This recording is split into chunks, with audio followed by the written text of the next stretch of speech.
Shalom, damai di hati, saudara-saudara yang saya kasih dalam Tuhan kita Yesus Kristus. Kembali bersama dengan saya Pendeta Feralina Lahiwu dalam channel YouTube ini.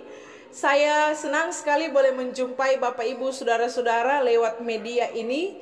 Semoga kita semua dalam keadaan yang diberkati oleh Tuhan. Kembali saya akan men-share kebenaran firman Tuhan sesuai dengan pembacaan Gemim di minggu yang berjalan dari tanggal 6 Februari sampai tanggal 12 Februari 2022, yaitu dalam kitab Bilangan pasal 8 ayat 5 sampai 22. Puji Tuhan, kita sudah ada di minggu pertama di bulan yang kedua, bulan Februari. Dan saudara-saudara, sebelum kita akan membaca merenungkan firman Tuhan, mari berdoa. Ya Tuhan Allah, saat ini kami akan membaca dan merenungkan firman-Mu. Biarlah kebenaran firman Tuhan ini akan memberkati kami semua. Terpujilah nama Tuhan, kami berdoa, haleluya, amin. Saudara-saudara, mari kita membaca bagian ini. Dalam Bilangan 8 ayat 5-22 diberikan judul Pentabisan Orang Lewi. Tuhan berfirman kepada Musa, ambillah orang Lewi dari tengah-tengah orang Israel dan tahirkanlah mereka. Beginilah harus kau lakukan kepada mereka untuk mentahirkan mereka. Percikanlah kepada mereka air penghapus dosa. Kemudian haruslah mereka mencukur seluruh tubuhnya dan mencuci pakaiannya, dan dengan demikian mentahirkan dirinya. Sesudah itu haruslah mereka mengambil seekor lembu jantan muda dengan korban sajiannya dari tepung yang terbaik, diolah dengan minyak. Juga seekor lembu jantan muda yang lain haruslah kau ambil untuk korban penghapus dosa. Selanjutnya haruslah kau suruh orang Lewi mendekat ke depan kemah pertemuan, dan kau panggil berkumpul segenap umat Israel. Apabila engkau telah menyuruh orang Lewi mendekat ke hadapan Tuhan, maka haruslah orang Israel meletakkan tangannya atas orang Lewi itu. Dan Harun harus mengunjukkan orang Lewi itu sebagai persembahan unjukan dari antara orang Israel di hadapan Tuhan. Dan demikianlah mereka diuntukkan melakukan pekerjaan jabatannya bagi Tuhan. Setelah orang Lewi meletakkan tangannya atas kepala lembu-lembu jantan muda itu, maka haruslah yang seekor diolah sebagai korban penghapus dosa, dan yang lain sebagai korban bakaran bagi Tuhan, untuk mengadakan pendamaian bagi orang Lewi. Maka haruslah engkau menghadapkan orang Lewi kepada Harun dengan anak-anaknya dan mengunjukkan mereka sebagai persembahan unjukan bagi Tuhan. Demikianlah harus engkau mentahirkan mereka dari tengah-tengah orang Israel, supaya orang Lewi itu menjadi kepunyaanku. Barulah sesudah itu orang Lewi boleh masuk untuk melakukan pekerjaan jabatannya pada kemah pertemuan. Sesudah engkau mentahirkan mereka dan menunjukkan mereka sebagai persembahan unjukan, sebab mereka harus diserahkan dengan sepenuhnya kepadaku dari tengah-tengah orang Israel. Ganti semua terdahulu lahir dari kandungan, yakni semua anak sulung yang ada pada orang Israel, telah kuambil mereka bagiku. Sebab semua anak sulung yang ada pada orang Israel, baik dari manusia maupun dari hewan, adalah kepunyaanku. Pada waktu aku membunuh semua anak sulung di tanah Mesir, aku telah menguduskan semuanya bagiku. Maka aku mengambil orang Lewi ganti semua anak sulung yang ada pada orang Israel.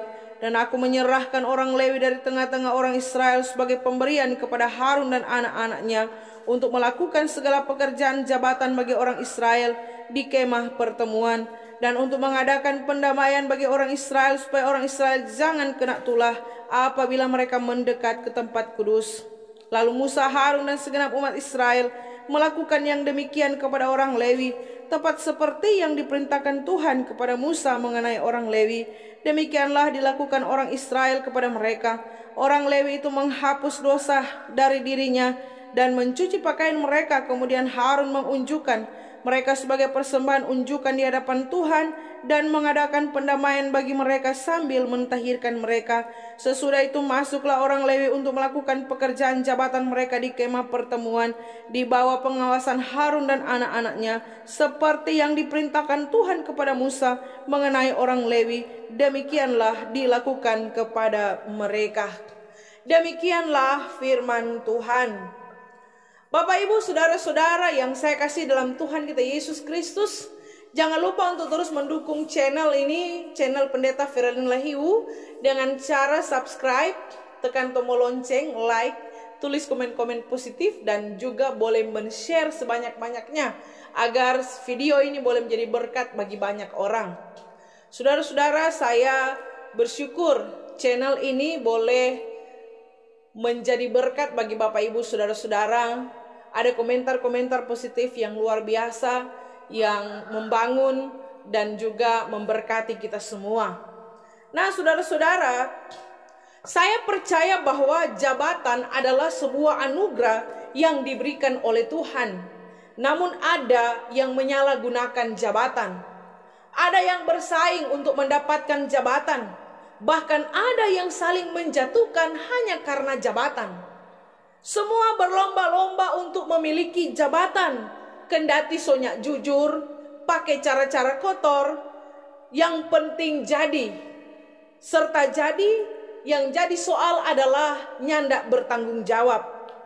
Sehingga saudara-saudara yang saya kasih dalam Tuhan kita Yesus Kristus, tadi yang saya katakan bahwa jabatan itu adalah sebuah anugerah, apalagi jabatan dalam pelayanan.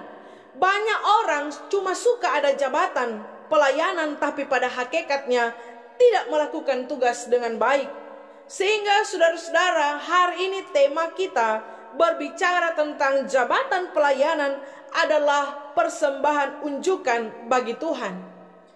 Mengenai tema ini, tentunya tidak lepas dari bagian firman Tuhan yang kita baca dalam kitab Bilangan pasal 8 ayat 5 sampai ayatnya yang ke-22. Di mana dalam bagian ini diceritakan bahwa orang Lewi dipersembahkan sebagai persembahan unjukan. Dan ini berkaitan dengan tema. Sehingga saudara-saudara, yang jadi pertanyaan, mengapa mereka dipersembahkan sebagai persembahan unjukan? Kita tahu bersama bahwa orang Lewi ini adalah keturunan Yakub, suku Lewi yang merupakan keturunan Yakub. Sehingga saudara-saudara, orang Lewi ini dipilih dan ditetapkan Tuhan untuk menggantikan semua anak sulung orang Israel. Dan kita tahu bersama juga bahwa Harun yang adalah imam besar saat itu, imam orang Israel, dia adalah keturunan Lewi. Tapi dia dipilih Tuhan dalam jabatan imam bersama dengan anak-anaknya. Namun saudara-saudara, orang Lewi di sini diberikan jabatan, memegang jabatan untuk melakukan tugas di kemah suci pertemuan yang ada. Kalau para imam, mereka mengerjakan upacara-upacara, mereka mengerjakan persembahan korban, pelayanan rohani dalam kemah suci. Namun kalau orang Lewi, di sini mereka mengurus perabotan, alat-alat yang ada di kemah pertemuan. Bahkan juga mereka mengangkut, mendirikan, merawat segala perlengkapan yang ada. Mereka juga mengiring lembu. Mereka juga memelihara semua binatang yang akan dijadikan korban persembahan. Pada intinya orang Lewi ini akan membantu tugas pelayanan yang dikerjakan oleh para imam, yaitu Harun bersama dengan anak-anaknya. Saudara-saudara, saya melihat dan merenungkan bagian firman Tuhan ini sungguh luar biasa. Ketika orang Lewi akan dipersiapkan untuk menerima jabatan yang diberikan oleh Tuhan, itu tidak terjadi secara mudah. Di dalamnya ada proses yang harus dijalankan. Ketika Musa mengangkat dan mengambil orang Lewi dari tengah-tengah orang Israel untuk memberikan tugas, memberikan jabatan yang diperintahkan oleh Tuhan, itu terjadi dalam proses yang tidak gampang, saudara-saudara. Musa harus mentahirkan mereka dengan air penghapus dosa atau air pentahiran. Kalau kita baca dalam kitab Bilangan, itu ada pada Bilangan pasal 19. Bagaimana cara membuat air pentahiran tersebut. Bahkan orang Lewi saat akan menerima jabatan, mereka harus mencukur seluruh tubuh. Mencukur seluruh tubuh. Menandakan bahwa mereka harus ditahirkan. Mentahirkan diri bahkan mencuci pakaian, menghilangkan kenajisan yang ada. Dan juga mereka harus membuat korban sajian, seekor lembu jantan muda dengan tepung terbaik diolah dengan minyak. Mereka juga harus mempersembahkan korban penghapus dosa, seekor lembu jantan muda. Kemudian mereka harus diperhadapkan kepada para imam. Dalam hal ini Imam Harun dan anak-anaknya, untuk mengunjukkan mereka sebagai persembahan unjukan. Dan hal ini hanya bisa dilakukan oleh para imam, yang tidak bisa dilakukan oleh Musa. Sehingga mereka harus diperhadapkan kepada Harun dan anak-anak yang ada, yang notabene-nya mereka saat itu sebagai para imam. Dan setelah itu baru mereka boleh masuk di kemah pertemuan untuk melakukan pekerjaan jabatan yang diberikan kepada mereka. Saudara-saudara yang saya kasih dalam Tuhan kita Yesus Kristus, saya melihat bahwa jabatan pelayanan yang diberikan oleh Tuhan bukanlah sesuatu yang sembarangan saja, bukan asal-asal, bukan seenaknya. Kongtorang mau bikin bermain itu jabatan pelayanan. Kalau kita suka kita terima, kalau nyanda kita dengan seenaknya kasih surat pengunduran diri, mau tolak. Saudara-saudara, seperti yang saya katakan tadi, jabatan itu diberikan oleh karena anugerah Tuhan. Kalau orang memiliki jabatan dalam pelayanan itu anugerah Tuhan, sehingga harus dipandang sebagai sesuatu yang sangat penting. Itu jabatan pelayanan, sehingga jabatan pelayanan itu harus digunakan dengan baik, digunakan dengan untuk kemuliaan Tuhan. Bukan serta orang ada jabatan kong digunakan dengan kesombongan, arogansi. Tapi jabatan itu hanya diberikan oleh Tuhan kepada kita untuk kita lakukan tugas mulia untuk kemuliaan nama Tuhan. Sehingga saudara-saudara yang diberkati oleh Tuhan kita Yesus Kristus, ketika Musa akan memberikan jabatan, tetapi juga orang Lewi akan menerima jabatan yang diberikan oleh Tuhan, ada proses pengudusan, ada proses pentahiran, ada proses pemurnian. Ini yang pertama-tama dilakukan. Tuhan berfirman kepada Musa, sebelum kasih itu jabatan, Musa harus memercikan air penghapus dosa atau air pentahiran. Yang saya mau katakan di sini bahwa betapa penting kekudusan itu di hadapan Tuhan. Betapa penting pemurnian itu, pentahiran itu di hadapan Tuhan, saudara. Sehingga kita jangan pandang remeh mengenai kekudusan. Karena Tuhan sangat memandang penting kekudusan itu. Sehingga Tuhan sangat fokus dengan kekudusan. Lebih-lebih dulu Tuhan suruh Pak Musa untuk mentahirkan orang Lewi. Sehingga saudara yang diberkati oleh Tuhan kita Yesus Kristus, sebelum menerima jabatan, sebelum melaksanakan tugas, orang Lewi ini harus ditahirkan, harus dikuduskan, harus dimurnikan. Bahkan orang Lewi ini disuruh untuk mencukur seluruh tubuh, mencuci pakaian sebagai bagian dari proses pentahiran. Ya, nyandak gampang, seluruh tubuh cukur, saudara-saudara. Bukan cuma suruh cukur turambu, tapi seluruh tubuh. Karena proses pentahiran ini sangat penting di hadapan Tuhan. Kalau dorangnya nak backing itu, dorangnya nak bisa terima itu jabatan untuk melayani Tuhan. Kalau mereka tidak melakukan proses pentahiran, proses pengudusan, itu mereka tidak bisa masuk dalam kemah suci, kemah pertemuan yang ada pada saat itu. Sehingga mungkin jadi pertanyaan kepada kita, mengapa proses pentahiran, pengudusan, pemurnian saat itu begitu penting? Firman Tuhan berkata, kuduslah kamu sebab aku kudus. Tuhan Allah itu kudus, sehingga melayani Dia tanpa kekudusan itu tidak bisa, saudara-saudara. Tuhan itu kudus, Sehingga proses pentahiran itu harus dilakukan karena mereka akan melayani Dia dalam kemah pertemuan. Nyanak semua orang boleh berdekat di situ, saudara-saudara, sebab Dia Allah yang kudus. Makanya proses pengudusan, proses pentahiran harus dilakukan sebelum mereka menerima jabatan itu. Sehingga saudara yang diberkati oleh Tuhan kita Yesus Kristus, betapa penting kekudusan dalam kehidupan kita. Ada orang memandang remeh kekudusan, sehingga menjadikan kekudusan tidak penting lagi dalam kehidupan sebagai orang percaya. Padahal Tuhan sangat memandang penting mengenai kekudusan, mengenai pemurnian, mengenai pentahiran. Sehingga saudara-saudara, siapapun kita yang memegang jabatan pelayanan, jagalah kekudusan hidup kita di hadapan Tuhan. Jangan mencemarinya, jangan mengotorinya. Jangan sampai ada pegang jabatan pelayanan, mar hidupnya tidak kudus di hadapan Tuhan. Kita harus seperti orang Lewi, menguduskan diri dalam kehidupan yang kita jalani.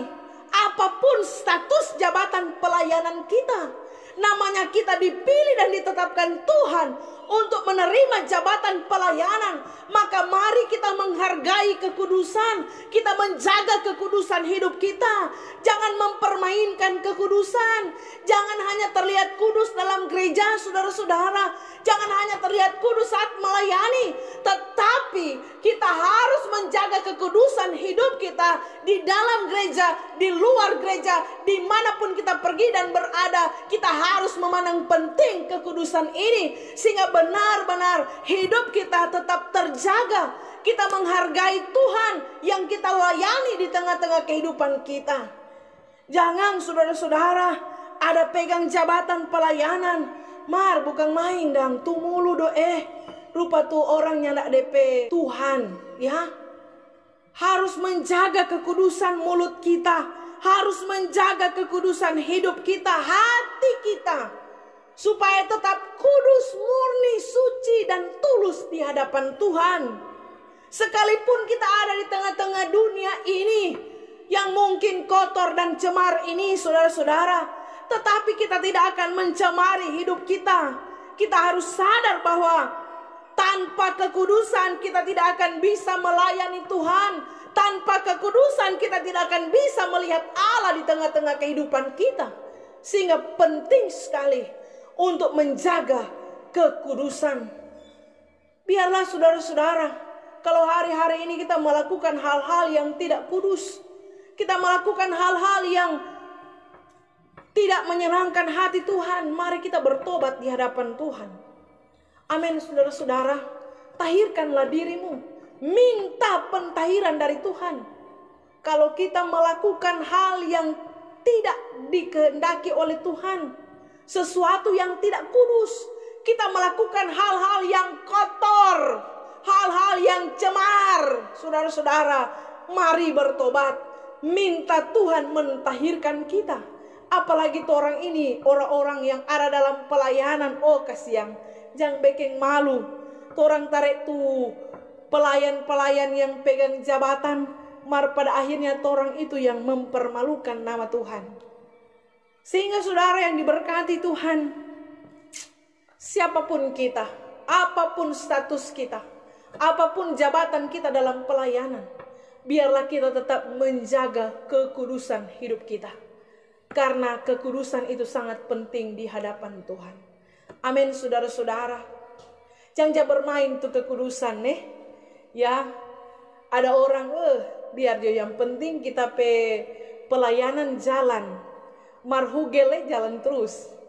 Itu sama dengan takwa, itu sama dengan omong kosong, saudara-saudara. Ya, melayani tanpa kekudusan, itu sama dengan omong kosong. Selanjutnya saudara-saudara, bagian firman Tuhan secara berulang-ulang disebutkan mengenai persembahan unjukan. Bapak ibu saudara, persembahan unjukan ini dalam bahasa Ibrani diterjemahkan, dalam bahasa Ibrani dikatakan tanufa, dalam bahasa Inggris diterjemahkan wave offering. Sehingga persembahan ini artinya persembahan yang dikhususkan hanya untuk Tuhan. Jadi persembahan unjukan ini adalah persembahan khusus. Persembahan unjukan disebut sebagai persembahan khusus karena persembahan yang dipersembahkan khusus untuk Tuhan. Sehingga saudara-saudara, orang Lewi ini dipersembahkan sebagai persembahan unjukan ganti anak sulung Israel. Makanya Tuhan mengatakan bahwa semua anak sulung adalah kepunyaanku, anak sulung orang Israel, dan orang Lewi menggantikan semua anak sulung orang Israel. Makanya orang Lewi menjadi kepunyaan Tuhan. Makanya mereka harus dipersembahkan sebagai persembahan unjukan, mengangkat dan memberikan itu kepada Tuhan, menunjukkan bahwa mereka adalah milik Tuhan. Makanya dalam proses upacara persembahan unjukan ini, saudara-saudara, orang Lewi ini diunjukkan kepada Tuhan sebagai tanda penyerahan diri. Dan kemudian setelah itu menandakan bahwa orang Lewi ini menjadi kepunyaan Tuhan, menjadi milik Tuhan. Tapi kemudian diunjukkan ke arah orang yang mempersembahkan itu, yaitu Imam Harun dan anak-anaknya, sebagai tanda Tuhan menyerahkan persembahan itu kepada mereka, dalam pengertian bahwa orang Lewi ini kepunyaan Tuhan, milik Tuhan, tapi mereka melakukan tugas tanggung jawab yang ada itu di kemah pertemuan untuk membantu Imam Harun dan anak-anaknya. Sehingga persembahan unjukan, persembahan khusus untuk Tuhan, tapi dikembalikan untuk dikerjakan dalam tugas tanggung jawab yang ada. Sehingga saudara yang diberkati oleh Tuhan kita Yesus Kristus, saya dapat menyimpulkan bahwa jabatan pelayanan itu milik Tuhan. Makanya tema yang diangkat, jabatan pelayanan adalah persembahan unjukan bagi Tuhan. Artinya jabatan pelayanan itu milik Tuhan. Kalau tadi dikatakan kalau jabatan pelayanan adalah persembahan unjukan, itu harus dikuduskan. Ya, jabatan pelayanan sebagai persembahan unjukan artinya harus ada penyerahan diri kepada Tuhan. Penyerahan diri secara total. Kita memberikan yang terbaik untuk Tuhan dalam pelayanan. Melayani Tuhan dengan sungguh-sungguh. Kalau bicara persembahan, berarti orang kasih dengan kesungguhan, orang kasih dengan ketulusan, orang kasih dengan sepenuh hati. Nyandak kasih setengah-setengah. Makanya ada orang melayani setengah-setengah, saudara-saudara ya. Kalau kita mood datang pelayanan, kita datang. Kalau nyandak berhentile, ada orang-orang model begitu. Tidak sibuk dengan tanggung jawab yang Tuhan berikan. Mana-mana pak kita. Karena ada model-model orang yang pegang jabatan pelayanan pamalas, saudara-saudara ya. Pamalas. Malas mau datang ibadah pas, malas mau datang sidang, ya malas saudara-saudara ya. Jabatan pelayanan itu adalah pemberian dari Tuhan. Itu sebuah anugerah dan kasih karunia. Sehingga kalau jabatan pelayanan adalah persembahan unjukan bagi Tuhan, maka mari kita memberi yang terbaik untuk Tuhan. Amin saudara-saudara. Apa yang harus kita berikan untuk Tuhan Bapak Ibu Saudara? Kitab Roma menyampaikan, persembahkanlah tubuhmu sebagai persembahan yang hidup, yang kudus, dan yang berkenan kepada Allah. Itu adalah ibadahmu yang sejati. Mari kita mempersembahkan hidup kita untuk kemuliaan nama Tuhan. Jabatan pelayanan yang kita terima, itu kita persembahkan untuk melayani Tuhan dengan sungguh-sungguh di hadapan Tuhan. Jangan melayani Tuhan setengah-setengah. Jangan melayani Tuhan bermain-bermain, saudara-saudara. Ya, sehingga ketika ada problem, ada masalah, oh sudah undur. Itu kekanak-kanakan itu Bapak Ibu Saudara. Tapi kita harus melayani Tuhan dengan jabatan pelayanan yang Tuhan berikan untuk kemuliaan nama Tuhan, bukan untuk kemuliaan diri sendiri. Kalau jabatan pelayanan itu milik Tuhan, makanya semua untuk Tuhan, bukan for orang, Bapak Ibu Saudara. Biarlah Tuhan yang semakin besar, orang semakin kecil. Mentang-mentang punya jabatan kepemimpinan, kong mau makan puji, sombong, saudara-saudara, sangat arogan. Tapi itu milik Tuhan, cuma ada kasih pada orang. Mana-mana apa dia, kapan dia mau ambil, itu mana-mana apa Tuhan. Karena itu milik Tuhan. Ingat saudara-saudara, itu milik Tuhan. Ya, karena itu jabatan pelayanan, itu persembahan unjukan, so kasih pada Tuhan. Makanya kita kerjakan juga untuk Tuhan. Sehingga jangan mengerjakan itu dengan kesombongan. Mentang-mentang orang punya jabatan pemimpin, seenaknya orang atur, saudara-saudara ya. Biar so keluar dari aturan, keluar dari jalur ya. Karena orang pegang jabatan, saudara, kita akan berurusan dengan Tuhan. Kalau kita memegang jabatan pelayanan, ingatlah bahwa yang kita lakukan dalam jabatan itu untuk Tuhan. Semua untuk Tuhan. Sehingga apa yang kita kerjakan benar-benar untuk kemuliaan Tuhan. Bukan untuk keuntungan pribadi. Bukan untuk orang pediri sendiri. Tetapi untuk Tuhan dan untuk pelayanan yang ada. Biarlah kita melayani Tuhan dengan sungguh-sungguh. Biarlah kita semangat dalam mengerjakan tugas jabatan pelayanan yang Tuhan berikan. Sehingga kehidupan kita, keluarga, pelayanan kita akan diberkati oleh Tuhan. Semoga firman ini memberkati kita semua. Terpujilah nama Tuhan. Amin. Mari berdoa. Terima kasih Tuhan, kami bersyukur untuk pelayanan kebenaran firman Tuhan di saat ini. Biarlah kami semua diberkati. Biarlah pelayanan firman Tuhan ini akan memotivasi kami untuk menjalani kehidupan kami, menjaga kekudusan hidup kami. Tapi kami yang memegang jabatan pelayanan, itu kami persembahkan untuk kemuliaan nama Tuhan. Terima kasih Bapa, terpujilah namamu. Inilah doa dan sembahyang kami. Dalam nama Tuhan Yesus Kristus, kami berdoa bersyukur kepadamu. Haleluya. Amin. Demikianlah saudara-saudara, semoga ini memberkati kita semua. Jangan lupa untuk terus mendukung channel ini. Jangan lupa subscribe, tekan tombol lonceng, dan juga menuliskan komentar-komentar positif. Jangan lupa like dan juga men-share khotbah ini sehingga boleh memberkati banyak orang. Sampai jumpa kembali. Shalom, damai di hati, salam sehat, Tuhan Yesus memberkati. Amin.